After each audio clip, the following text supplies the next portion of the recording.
अस्सलामुअलैकुम and hello everyone. कैसे हैं आप सब? उम्मीद करती हूँ आप सब ठीक होंगे, खैरियत से होंगे। So welcome back to another vlog of Nagma Aslam.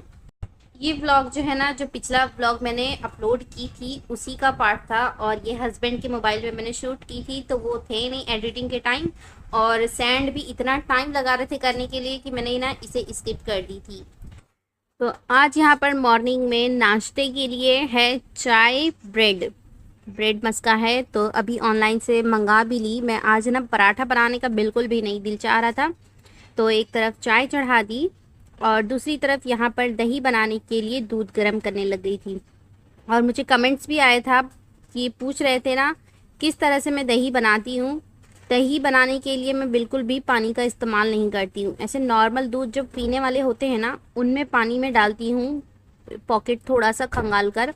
लेकिन जब दही बनाना होता है तो उसमें मैं पानी नहीं डालती हूँ, क्योंकि नेचुरली मिल्क में ना पानी होता ही है। अगर हम दही बना लेते हैं उसमें पानी ऐड करके, तो वो जब हम किसी भी बर्तन में निकालना शुरू करेंगे तो वो अंदर से पानी रिलीज़ करता जाएगा, और पानी डालेंगे ना तो दही पानी पानी वाली हो जाएगी, इसलिए मैं पानी नहीं डालती हूँ।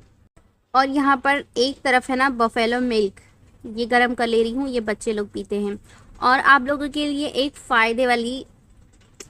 फ़ायदे की बात है, ये मैं कंट्री डिलाइट से मिल्क मंगाती हूँ, तो अभी रिसेंटली ना मुझे कुछ उसमें ऑफ़र आया था कि 5 दिन मिल्क मंगाएंगे तो 5 डे एक्स्ट्रा रहेगा, तो रिसीव भी हुआ।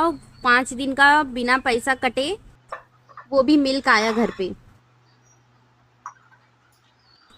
मिल्क, दोनों मिल्क की फ्लेम को मैंने ना लो पे कर दी हूँ, और वो मिल्क आराम से धीरे धीरे पकते जाएगा। यहाँ पर चाय पक गई थी तो इसमें मिल्क डाल दी हूँ। इसे हाई फ्लेम पर पका लूँगी जब तक कि मिल्क अपना मज़े से पकते रहेंगे। कभी भी हम जब नई चीज़ें लाते थे, वैसे तो मैं ये तीसरी चौथी बार इस्तेमाल कर रही हूँ अपना टी पॉट। कभी भी नई चीज़ें लाते हैं तो अक्सर मेहमानों के लिए रख देते हैं, ख़रीदते हैं अपना पैसा लगा के अपने शौक़ के लिए, और बाद में क्या करते हैं, लाकर 100 पीस में सजाकर अपने मेहमानों के लिए रख देते हैं। तो जब हम अपना पैसा लगाते हैं तो क्यों ना हम खुद इस्तेमाल करें। जब मैं ये लाई तो मेरे फादर इन लॉ भी कह रहे थे कि ये तो मेहमानों के लिए है।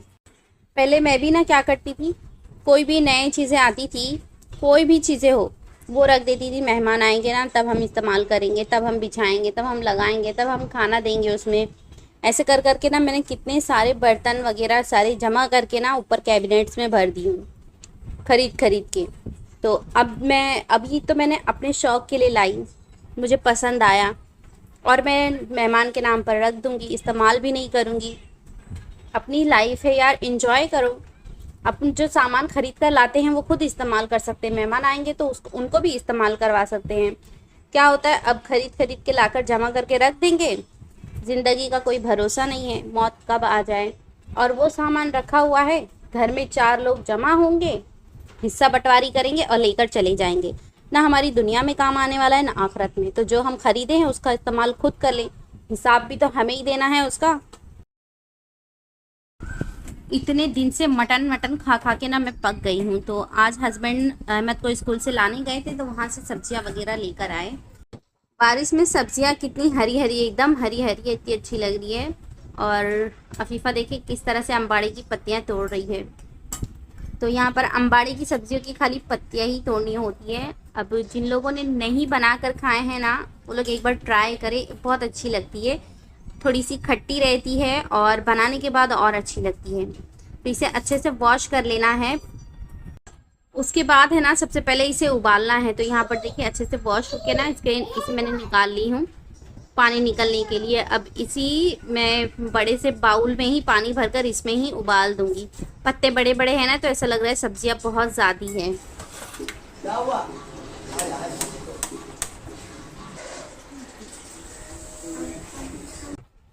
सारे पत्तों को यहाँ पर मैं पकने के लिए रख दूंगी। और अभी तो ये एकदम फूले हुए हैं ना, जब ये पकने लग जाएंगे तो सिकुड़ जाएंगे, कम होते जाएंगे और इनका कलर चेंज होते जाएगा। 1-2 बार आके इन्हें मिक्स करना है ताकि सारे पत्ते जो एक जैसे रहें और जल्दी से पक जाएं। तो वहाँ पर पत्ते पक रहे थे जब तक कि मैं यहाँ पर झाड़ू वगैरह लगाने लगी थी। वैसे तो जब सब्जियां बनाते हैं उस वक्त सारी सब्जियां धुल सकते हैं सिवाय एक सब्ज़ी के, वो है प्याज। क्योंकि इसमें इतना पानी होता है, अगर इसे धुलेंगे ना तो पानियों का जो कढ़ाई में है ना समंदर बह जाएगा। तो इसीलिए इसे ना जब मैं लाती हूँ तो अच्छे से क्लीन करके उसके बाद वॉश करके सुखा लेती हूँ, अगर मट्टियाँ ज़्यादा होती है तो। अभी यहाँ पर रखा हुआ ही था, किचन पे सूख रहा था, उसके बाद मैंने उसे उठाकर नीचे रख दी सूखने के लिए फ़ैन के नीचे। और ये है कड़ी पत्ता, तो कड़ी पत्ते भी मैंने सूखने के लिए रखी थी। ये सूख जाएगा ना तो इसकी शेल्फ़ लाइफ बढ़ जाएगी और ये ख़राब जल्दी नहीं होंगे, इसे मैं किसी भी चीज़ में रख सकती हूँ। तो आज मैं आपके साथ एकदम आसान सी अंबाड़ी की रेसिपी शेयर करूँगी। यहाँ पर देखिए पैन गरम हो चुका है, अब इसमें तेल डालेंगे। अंबाड़ी की सब्जियों में ना तेल थोड़ा ज़्यादा ही लगता है, लेकिन अपने हिसाब से कम ज़्यादा कर सकते हैं। तो यहाँ पर मैंने 2 चम्मच भरकर डाली हूँ और उसके बाद यहाँ पर एक मीडियम साइज़ की प्याज ऐड कर दी हूँ। इसे सॉफ्ट पिंक होने तक के भून लेना है। जब तक यहाँ पर प्याज भून रहे थे, यहाँ पर मैंने 5-6 मिर्चियाँ ले ली हूँ। अपने टेस्ट के अकॉर्डिंग ले सकते हैं, तीखा पसंद हो तो ज़्यादा मिर्ची ले लें, कम तीखा पसंद हो तो कम मिर्ची लें। और उसी के साथ है ना 8 से 10 लहसुन की कलियाँ ले लेनी है। इसे मैं कूट कर डालूँगी, इससे ना ज़्यादा टेस्ट अच्छा आता है। वैसे मैंने एक चीज़ तो नोटिस की हूँ, जब हम ज़्यादातर मसाला बनाकर फ्रीज़ में रख देते हैं और जब खाना बनाते हैं ना, उतना अच्छा टेस्ट नहीं आता है। जब फ्रेश सारी चीज़ें कूट पीस कर डालते हैं ना तो वो टेस्ट तो वो ज़्यादा अच्छा आता है। क्योंकि अभी मेरे पास जब कोई चीज़ें नहीं है ना तो मैं खाना बनाती हूँ तो वो बहुत अच्छा टेस्ट लगता है मुझे। और टेस्ट के साथ साथ खुशबू भी पूरे घर में महकती है। जब सारे मसाले जो फ्रेश रहते हैं मैं पीसती हूँ ना, उसकी खुशबू भी पूरे घर में महकती है। लहसुन और मिर्ची जब मैं कूट रही थी तो उसमें 1 चम्मच नमक ऐड की थी ताकि मिर्चियाँ उड़े नहीं। अगर उड़कर आँख मुंह पर कहीं लग गई ना तो फिर ताता थैया करते रह जाएंगे, इसीलिए उसमें नमक डाल दें ताकि वो उड़े नहीं और जल्दी जल्दी से कूट ही जाए। उसके बाद कढ़ाई में डालकर उसे मैंने अच्छे से भून ली हूँ। तो बॉईल की हुई सब्जियाँ इसके जब बॉईल करते हैं ना तो ऊपर थोड़े से झाग झाग आ जाते हैं, तो बस उसे ना थोड़ा सा पानी डालकर खंगाल लेना है। और अब इसे या तो ग्राइंडिंग जार में डालकर पीस लेना है या फिर खलबत्ते में रखकर कूट लेना है। तो खलबत्ते में रखकर कूटने जाएंगे ना बहुत टाइम लग जाएगा, इसी वजह से मैं इसे पीस लेती हूँ। मिर्ची भी अच्छे से भून गई थी, तो यहाँ पर मैं चने की दाल भिगो कर रखी थी 2-2.5 घंटे पहले ही। 1 मुट्ठी दाल है, अच्छा भीग गया था। उसके बाद यहाँ पर इसे मिक्स कर देंगे प्याज और मिर्ची में और थोड़ा सा पानी डालकर इसे गलने के लिए रख देंगे। मैं ज़्यादा पानी डाल रही हूँ और हाई टू मीडियम फ्लेम पर इसे कुक कर लूँगी ताकि ये थोड़े सॉफ्ट हो जाए। पूरी तरह से एकदम नरम नहीं हो जाता है, लेकिन ये थोड़े गल जाते हैं।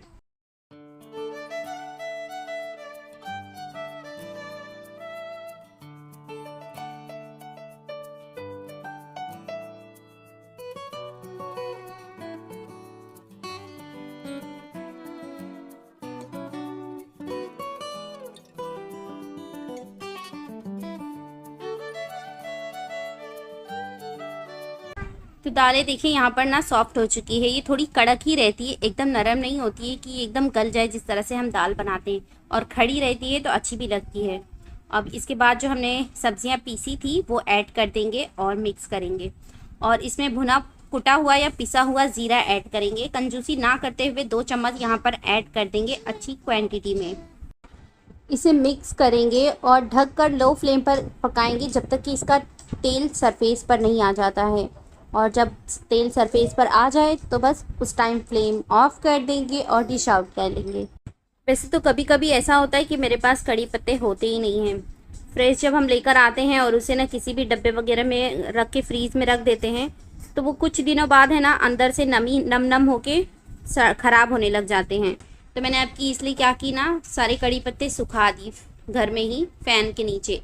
1-2 दिन में आराम से सूख जाता है। वो क्या हो गया था ना, मेरे यहाँ बिल्लियाँ आती जाती है तो वो बिल्लियाँ ही ना इसके ऊपर पैर रख कर चली गई थी सूखने के बाद, तो मुझे फिर से वॉश करके फिर उसे सुखाना पड़ा, इसीलिए टाइम लग गया।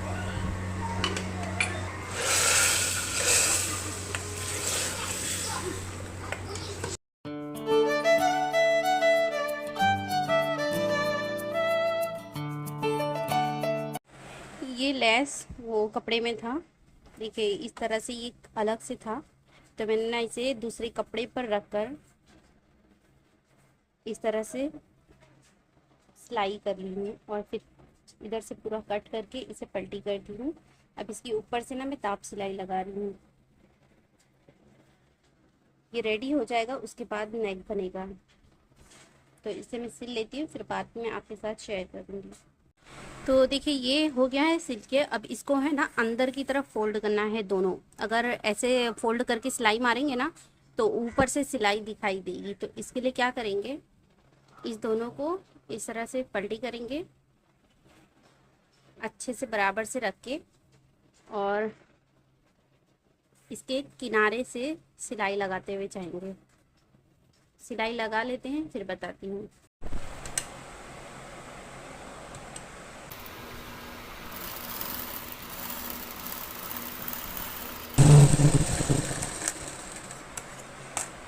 अब ये एक्स्ट्रा कपड़ा थोड़ा थोड़ा सा कट कर देंगे, बहुत ज़्यादा है, वरना अगर थोड़ा होता ना तो छोड़ देते। और एकदम सटा के भी नहीं करना है।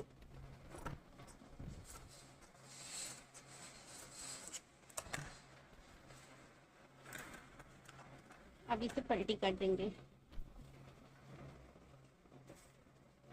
या फिर किसी भी सुई की मदद से कर ले, या फिर ये एकदम ढीला और मोटा मोटा है सिलाई तो ये किसी भी चीज़ से पलटी हो जाएगा, सेफ्टी पिन वगैरह। तो ये हमारा कॉलर रेडी हो गया है। अब चलते हैं नेक की कटिंग के लिए। यहाँ पर मैंने ना नेक का निशान लगा ली थी। 3 इंच की मैंने ना चौड़ाई ली हूँ और 6 इंच में अपना नेक लेती हूँ, तो 6 इंच का नेक ली हूँ लेंथ उसकी। और यहाँ पर मैंने 1 इंच का निशान मारी हूँ, और ये मारी हूँ निशान 1/2 इंच का, और इसकी लेंथ है 6 इंच, यानी कि टोटल 12 इंच का पूरा मैंने निशान लगाई हूँ। अब इसको इस तरह से पॉइंट टू पॉइंट मिला देना है।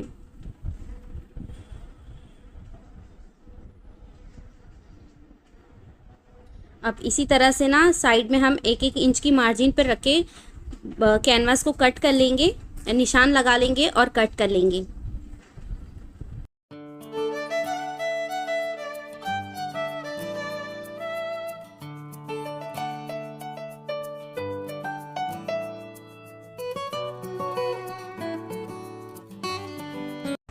तो देखिए यहाँ पर मैंने ना नेक रेडी कर ली हूँ, साइड से फोल्ड भी करके सिलाई लगा ली हूँ। अब ये मैं जो कपड़ा सिल रही हूँ अस्तर वाला है, तो नीचे की तरफ उसका अस्तर है और ऊपर जॉर्जेट का फैब्रिक है।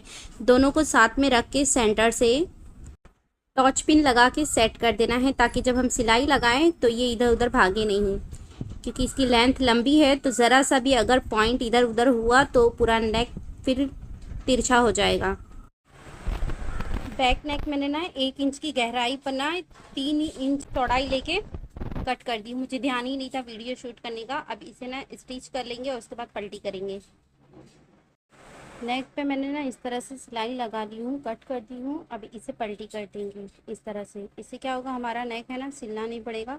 और कॉलर क्या है, हमने रेडी किया हुआ है ना, तो इसके ये इस तरह से ना फुचरे नहीं निकलेंगे, इस तरह से इसे। अब ये जो शोल्डर है ना, फ्रंट और बैक दोनों जॉइंट कर लेना है शोल्डर को। कॉलर को रख के मैंने अच्छे से सेट कर ली हूँ, और यहाँ पर मैंने वो हाथ से सिलाई भी लगा ली हूँ, और यहाँ तक के मार्क रखी हूँ। यहाँ से मैं जॉइंट करूँगी बीच का पूरा, और उसके बाद यहाँ पूरा सिलाई लगा दूँगी। पहले मेजरमेंट करना है ये कितना आ रहा है। तो ये जो मैंने बनाई थी ना वो यहाँ तक के था, कट नहीं की थी, लेस कम था। अब वो लेस इसके नेक के हिसाब से छोटा मिला था। अगर हम मार्केट से ख़रीदा हुआ लेस लगाते हैं तो अपने पास क्वांटिटी ज़्यादा हो सकती है, तो अपने हिसाब से ये बड़ा छोटा कर सकते हैं। इसके नीचे देखिए मैंने ये थोड़ा सा ना, और ये देखिए यहाँ तक के मार्किंग थी, मगर मैंने ऊपर तक के ही सिल कटिंग की हूँ मेजरमेंट करने के बाद। और ये कब होता है, जब शोल्डर हम जोड़ देते हैं ना, उसके बाद ही मेजरमेंट होता है कि ये हमारा जो कॉलर है कितना लगने वाला है।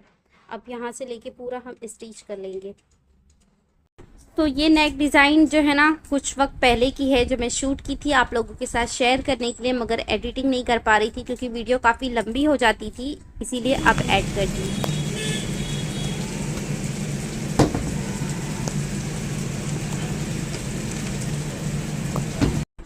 क्या हुआ ना, बारिश इतनी ज़ोरों शोरों की चल रही है कि हम लोग मार्केट गए थे, फ्रूट वगैरह मिला नहीं बच्चों लोग के लिए।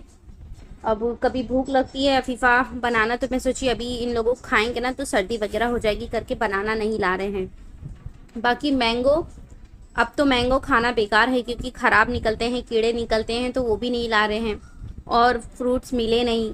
अब बच्चे लोग को भूख लगती है तो क्या खाएंगे समझ में ही नहीं आ रहा था, तो मैं सोची ना जाते हैं जहाँ पर बनता है ना चने वगैरह, वहाँ पर फ्रेश भी मिलता है। और ये जो चने वगैरह होते हैं इसमें कोई केमिकल वगैरह नहीं होते हैं, ना प्रिजर्वेटिव्स मिले होते हैं, तो ये ठीक होते हैं सेहत के लिए, तो इसीलिए ये ही ले आते हैं, बच्चे खा तो सकेंगे। क्या हुआ, मेरे को इतनी नींद आ रही थी दोपहर में और अफीफ़ा बनाना मांग रही थी, तो मैं सोची वो तो कभी भी उठे छुटे कुछ भी मांगते रहती है। अब उसको भूख लगी थी, मैं बोली नहीं है, मिल्क मांग रही, मिल्क भी नहीं है, इत्तेफाक से दोनों जन दोपहर में पी लिए थे तो ख़त्म हो गई थी। फिर अब कुछ भी नहीं था तो सूखी रोटी पड़ी थी, उसने सूखी रोटी एक अक्खी खा गई, तो फिर मुझे बहुत अजीब सा लगा, उसको इतनी ज़्यादा भूख लगी थी। फिर मैं बोली चलो जैम्स वगैरह नहीं है, कम से कम जैम्स रहेगा तो रोटी पे लगा कर खा तो सकती है। तो इसीलिए बाहर जाकर फिर ये थोड़ी सी चीज़ें जो है लेकर आई, चिप्स वगैरह, ताकि कभी छोटी मोटी भूख लगे तो खा सके। अभी सोने की दुआ पढ़ो, अल्लाहुम्मा हाँ? अल्लाहुम्मा बिस्मिका अमूतु व अहया ला इलाहा इल्लल्लाहु मुहम्मदुर रसूलुल्लाह। अल्लाह माशाल्लाह।